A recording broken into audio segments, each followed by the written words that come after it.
Ассалаумағалейкум, қадірлі көрермен. Эфирде Абай бол бағдарламасы. Студиямыздың бүгінгі қонағы Нұрлан Сәдір, ақын жігітіміз.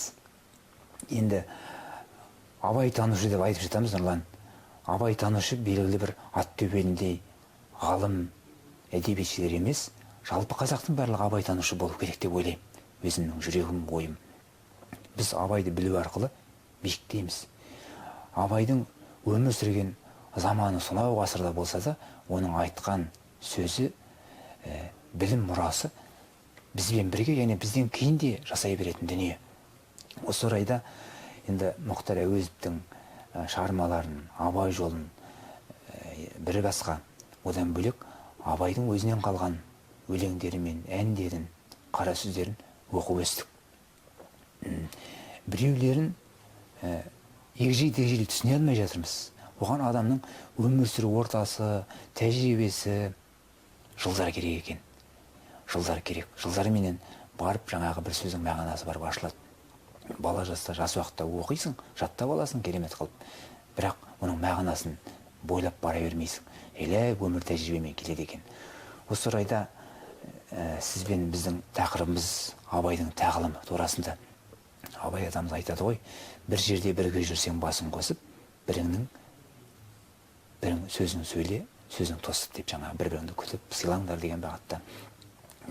Біріңді қазақ, біріңді дос көрмесең оның істің бәрі бос деп және айтады. Әсіресе осы сөзі жиі қолданамыз қоғамда. Өйткені қазір сөз тыңдау, уәдеге тоқтау, аталы сөзге тоқтау деген қалды мүлдем. Қалып барады емес, қалып қойды. Міндетті түрде үлкеннің бетінен алып жас өзінікін айтып қалады. Жеңу мақсат, сөзбен жеңу мақсат болып кетті. Аталы сөзге тоқтау жоқ. Сонда тағылым деген қайда қалады? Осы орайда бір ой тарқатсақ деп өзіңді қалап шақырғанбыз. Сөздің арқы қонағы өзіңде. Енді хакім Абай дейміз, Абай Құнанбай дейміз. Ол енді қазақтың бір бетке ұсты азаматтарын бір қазақ халық кім деп білмейтін, басқа ұлттың өкілі болсын, үңілетін болса, ең осы алғашқы түсетін өзім ойлаймын, ең танымал тұлғалардан бірі деп айтайын. Қазір тұлға деп айтсаң, бір-бірін тағы талас болуы мүмкін, мынау емес пе деген сияқты, бірақ енді алғашқы үштікке, бестікке, ондыққа кіретіні ешқандай талассыз деп ойлаймын. Өзі айтқандай, өлеңге әркімнің ақ бар таласы дегендей, Абай тануға келгенде де әркімнің өз пікірі бар.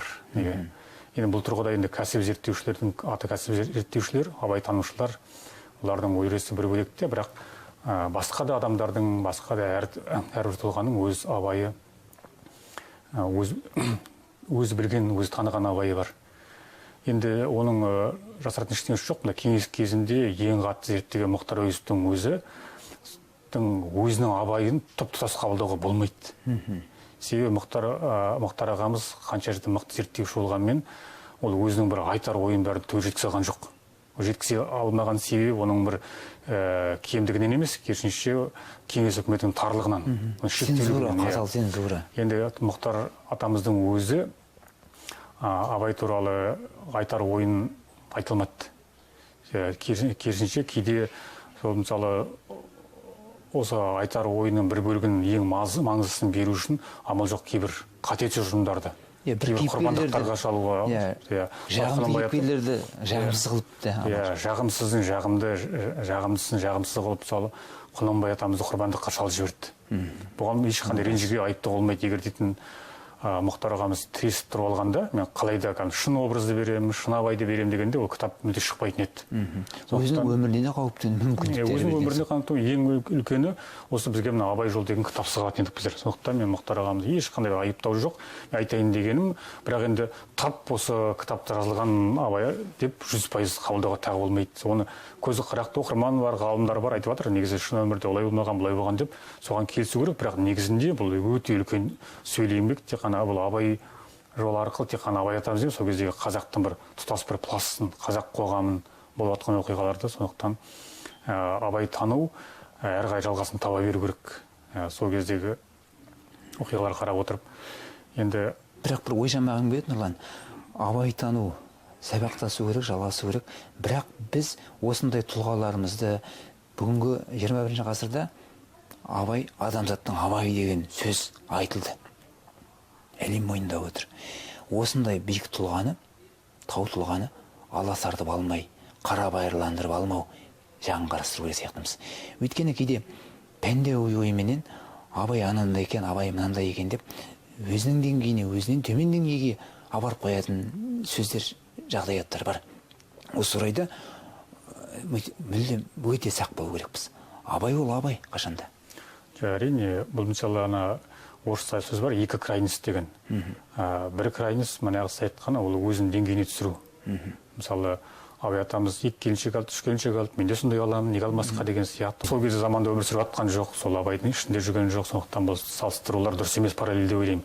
Абай атамызға қатысты тағы бір қателік, ол абай атамызды пұт жасау. Былай айтқан кезде, мысалы ретінде абай атамыз кейбір сөздер бар, өз заманы үшін өте ақиқат, өте дұрыс пікірлер. Бірақ қазіргі заманда ол кішкене өзектілігінен қалған. Мысалы ретінде абай атамыздың орыс әлемін үлгі тұтуы. Сол кез үшін өте дұрыс нәрсе болды. Сол кезде мысалы орыс бізге қарағанда, мысалы ғылыми техникалық прогресс жағынан, басқасын былай қойғанда, мысалы өнеркәсібі, қару жасағы сол жағынан келгенде бізден көшілік ері болды. Сол кез үшін бізге басқа енді өзбек емес, жағымыздағы басқа емес, Иран емес, түрік емес, орыс әлемі озық әлем болды. Техникалық жағынан келгенде мысалы. Сондықтан енді басқа қауым емес, қасымыздағы бәсекелес орыс әлемінен қауіп болғандықтан, соларға ілесу керек, солардың көшінен қалмау керек болғандықтан, абай атамыз орыс әлемін үлгі тұтты деп ойлаймын. Қазіргі заманда өмір сүрсе, ол айтар ма еді мүмкін. Ағылшын тілін үйрен, американдық мысалы өнеркәсіптен үлгі алыңдар, тағы басқа бизнесін жасаңдар деп. Бірақ жаңағы сол абайдың осы сөзіне ақтап алатындай екінші мағынасы бар да, екінші бір сөз бар. Ана Құнанбаймен екі арадағы сұхбат бар ғой, сен орысшылсың дегенде айтады ғой, мен қалай орысшыл болмаймын. Қазір заман дамып баратыр, олар жаңағы отарлауын күшейтіп жатыр. Сондықтан да дұшпаныңның да ділін түсіну үшін, мақсатын түсіну үшін олардың тілін, басқа да нәрсесін білу керекпіз деп, сөйтіп Құнанбаймен арадағы сөзде сондай ой айтып қалады. Сол жағынан қарағанда деп түсінесің онда онысы дұрыс екен деп. Бірақ жаңағыдай мүлдем жаңағы үлгі етіп алып пұт жасап алу дұрыс емес. Дұрыс емес сөйлейтін. Сол заман үшін болған ақиқат. Қазір мысалы бір дін білгілерін айту бойынша кейбір хадистердің де мысалы заманына байланысты күші жойылып қолданыстан шығып жатады дейді. Оның қасында кейбір ұлы тұлғалардың кейбір сөздері сол заман үшін тура болғанымен қазір заманға оны ксерокопия сияқты көшіріп пайдалана беруге болмайды. Кейбір мысалы орыс әлеміне орысшыл болған кезде абай атамызды пайдаланатыны бар өздерінде қалқан қылып. Сол үшін айтқан айтысы ол бір абайды сынау емес, құдай сақтасын енді. Абай атамыз ондай сөз айтатындай деңгейге жеткен жоқпыз. Мысалға бір желіде жүріп қалады, Сұлтанмахмұт Торайғыровтың дінді жамандағы мынадай өлеңі деп салып жібереді бір-екі шумақ. Ананы оқысаң кәдімгі шошып кетесің. Ол ойлаймын мен, ол жас болды, жастай кетті, өмір көзқарасы өзгереді адам бір 3 жыл сайын тіпті бір ай сайын көзқарасы өзгермеуі мүмкін адамның білім алған сайын. Бір күні ұқсамасын деп айтады ғой хадисте. Сонда мысалға оларға приходская школасы бар, тағы кадет корпусы бар, әртүрлі оқулар болды, орыстың миссионерлік саясаттары болды. Сол кезде көзқарастар өзгеріп кетіп, бір күмәнмен қараған жерлер бар. Сол кезде айтып қалған өлеңі сөз шығар. Сол қалып қойды тасқа басылып, соны алып жіберді бүгін жариялайсың. Сөйтіп айтыпты ғой деп пайдаланады. Олай емес қой, одан кейін өмір қалай болды? Әрине, бір адамның өзінің кейде абайға қатысты ой-пайымдары өзгеріп тұрады. Мен мысалы жас кезінде абайдың лирикасын, табиғат туралы өлеңдерін жақсы көрдім де, мына әлеумет жайлы өлеңдерін, сосын әсіресе қара сөздерін шыны керек онша қабылдаған жоқпын. Себебі маған сол кезде абай атамыз бір түрлі тым қатты сыншыл. Қазақты бір түрлі жек көретін бе, тым қатты айтатын ба, бір ойып, аяусыз ондай бір көзқарас сияқты болып, сонша біз тұқыртқан несі деп. Сосын артынан өсе келе, жас келді ме, кішкене түсінетін болдық, абай атамыз дабыл қағып жатыр. Себебі ол кезде мысалы рулық қарым қатынаспен бірін бауыр деп жүретін заман кетіп, өз күніңді өзің көр дейтін қасқа заманға атқан абай атамыз қайтқаннан кейін көп ұзамай революция болды, одан кейін кеңес үкіметі тағы басқа әртүрлі қиындықтар, осындай заманға жатыр, шираңдар, тіріліңдер деп адамды бір ширататын, қайсар тіріліңдер деп ұрсып көріп отырып, шамасы қалай болатынын, ол аужайды. Ол бір жағынан футуролог абай атамыз қандай заманға атқанын сезіп отыратын. Сондықтан бір қатты айтты, ащы айтты деп. Сол сияқты мынағыдай, мысалы мына қараша, желтоқсанмен сол бір екі ай, қыстың басы бір ерте, біреу жай. Ерте болсам, барсам жерімді жеп қоям деп, ықтырмамен күзеуде отырар бай дейді. Осы өлеңді қарап атсаңыздар, өзім бір тағы бір үңілген кезде өзіме жаңалықтар тапқандай болдым.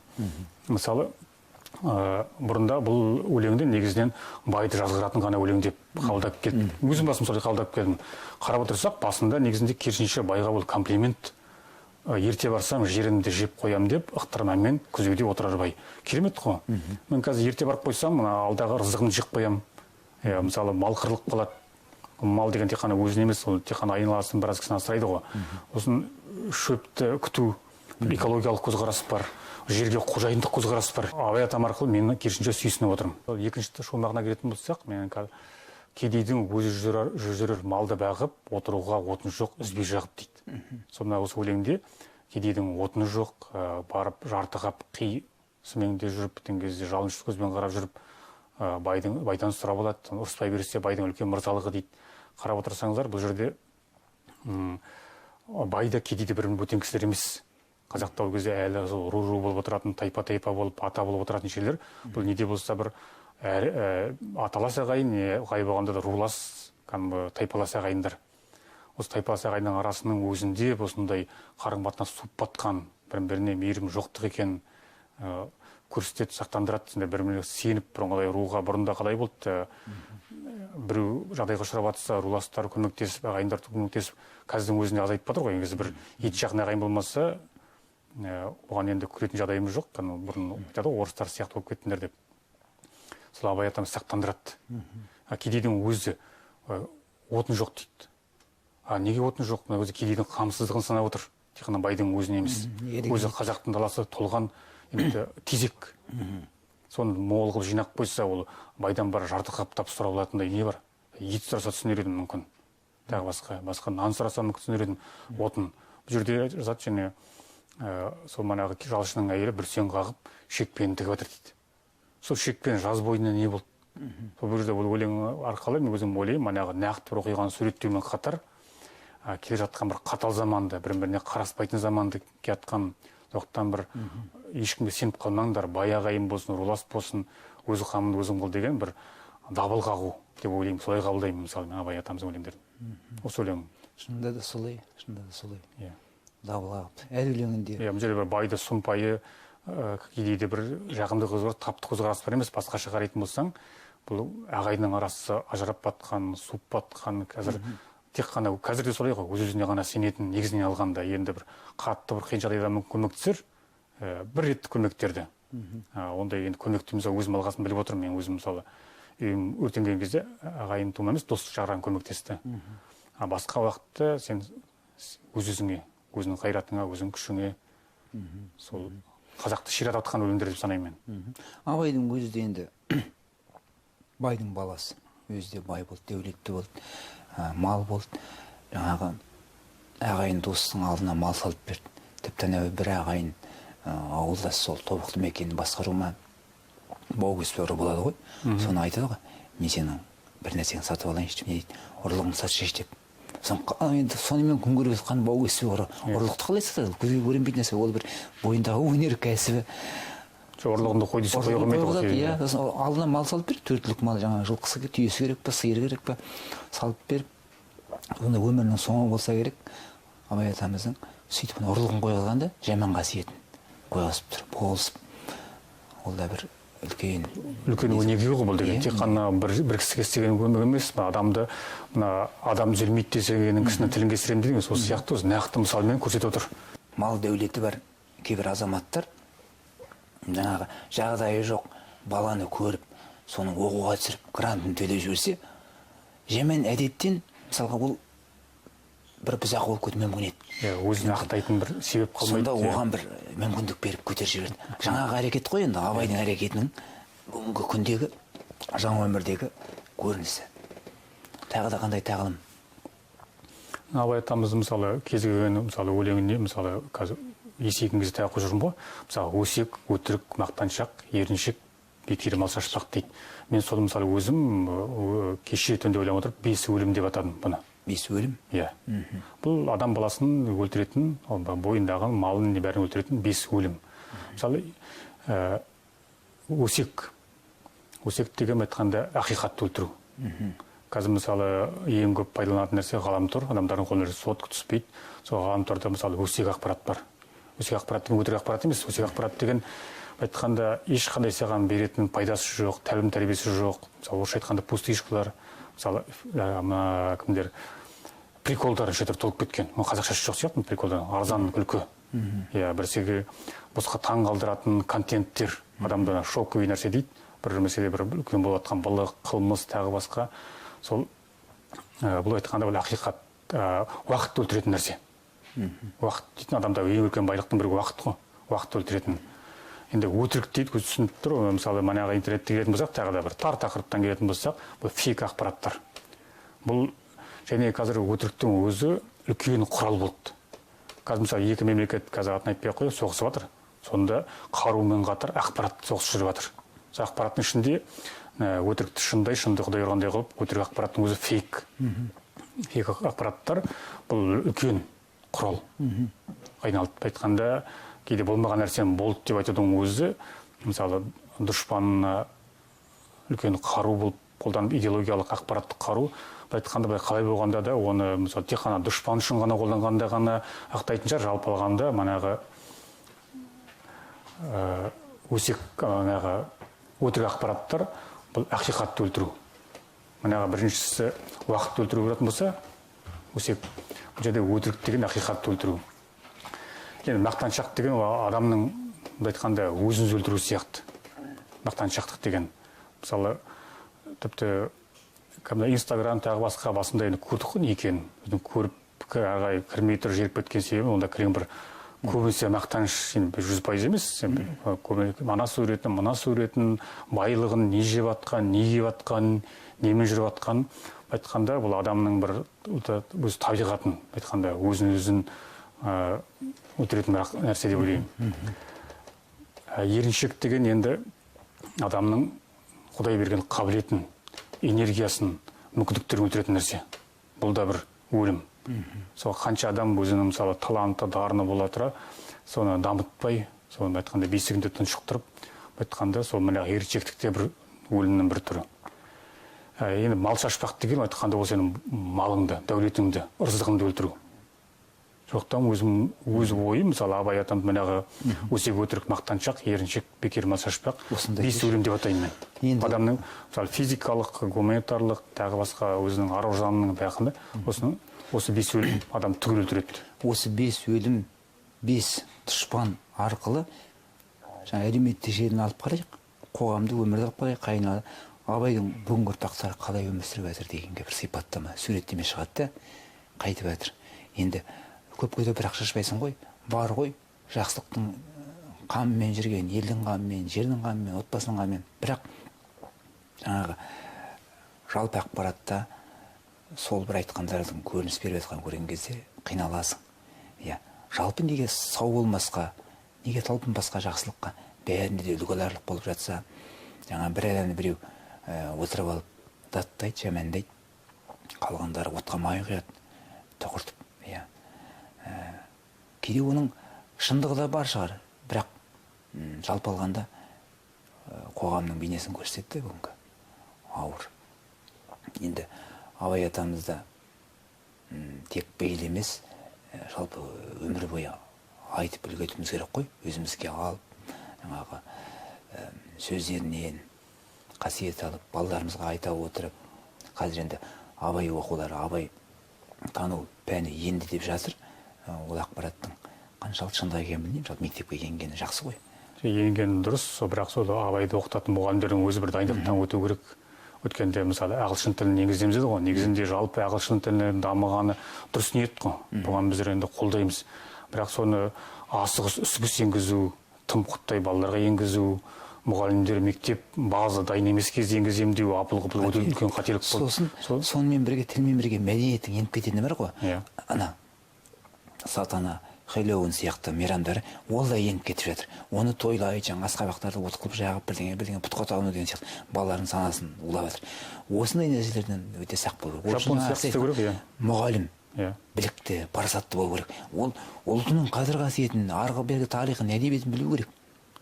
Иә, сондықтан оны білмесе, абай атамыз керісінше басқа бір ықпалдардың, басқа бір күштердің шоқпары қылып, ол мана айтты, оны ұғымы кең, өлеңдері көп, еңбектері көп, оны әркім кейбір елдің, ұлттың дұшпандары кейбір сөздерін ішінен үзіп бөліп алып, кейбір мысалы контекстен бөліп алып, кейбір сөйлемдер тек қана өзін қолданатын болса, ол басқаша мағына айтуы мүмкін, тұтастай алмай контекстен бөліп алатын болса, мәтіннен. Немесе осы абайды үйретемде тұрған мұғалімнің, ұстаздың, тәлімгердің өзі әлсіз болса, ол үлкен, сондықтан бұл іске керек, бірақ асықпай соған оқытатын мұғалімдер дайындап алып, ұстаздар дайындап алып, базын дайындап алып, кіріспесе, міне ағылшын тілін жаппай оқытамыз, тез оқытамыз деген сияқты бір ұят болып қалуымыз мүмкін. Енді Абай Құнанбайұлы атамыздың 75 жылдығын атап өтудеміз ғой. Әйтсе де өзінің ойың, осы бір деңгей біз атап өту, белгілі бір қойылым ойы болмаса бір мүшәйра өткізу, тағы ескерткіш қою. Бұл бір көрініс сипаттарда жалпы енді ақпарат беру, осындай болу керек мәдени орындар болғасын. Одан бөлек қалай ойлар едіңіз? Мен ең үлкен нәрсе, мысалы болып жатқан құбылыстарға, оқиғаларға абай атамыздың көзімен, абай атамыздың сөзімен қарауды үлгі қылса, мысалы ол жыл деп, мысалы бір кез келген болған оқиға, осы оқиғаға қатысты бір даулы нәрселер бар ғой, абай атамыз не дер еді, мына оқиғаға қатысты абай атамыз не дер еді деп, бір жыл бойы сол манағы үлгіні ұстанып отырса, сол дүрбіні мысалы абай атамыздың көзімен қарап отырған болса, абай тануға, абай атамыздың өзіне, аруағына істелген үлкен сый сол болар еді. Мен қойып жатқан, шығып жатқан кітаптар, беріліп жатқан көше, тағы басқа манағы қойылымдар, спектакльдер, ешқайсының парқын кемітпеймін. Олардың бәрі керек. Ол мысалы әлі абай танып болмаған, енді тани жатқан ұрпақтар үшін керек. Сондықтан олар жоққа шығаруға мүлде болмайды. Жалпы мысалы мемлекет үшін алғанда, сол ұстаз, дана, хакім болғандықтан кез келген сол ең болса бір жыл абайдың юбилей жылында мысалы, тағы алдағы жылда ма кез келген оқиғаға баға бергенде абай атамыздың көзімен қараса, кез келген бір шешім қабылдарда, мемлекеттік шешімді абай атамыздың көзімен қараса, абай атамыздың көзімен қара деген ұлттық мүддемен қарау. Үлкен сый, абай атамыз үшін де, біз үшін де үлкен сый сол болар еді деп ойлаймын. Нұрлан, рахмет, бүгін келіп осы ой түрткі бағытында абай атамызды айта отырып әңгіме қозғағанымызға. Қадірлі көрермен, осымен біздің бүгінгі бағдарлама аяқтала келді. Ойымыз таза, рухымыз асқақ болсын.